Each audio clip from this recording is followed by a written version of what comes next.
Je vais vous faire un petit retour sur Sénèque de la constance du sage.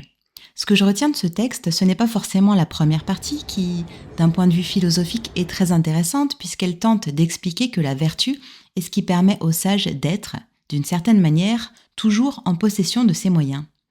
De façon un peu radicale et imagée, Sénèque nous explique que l'homme sage peut être malmené, violenté, torturé, séparé de ses proches, anéanti financièrement, etc.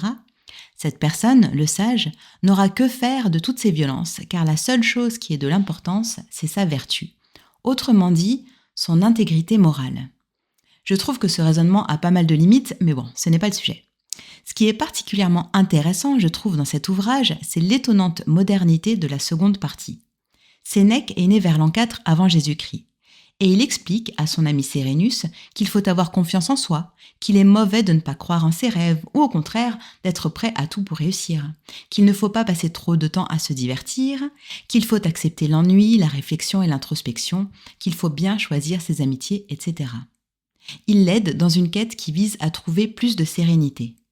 C'est étonnant d'entendre ces conseils, tellement contemporains, donnés par une personne qui a vécu il y a 2000 ans.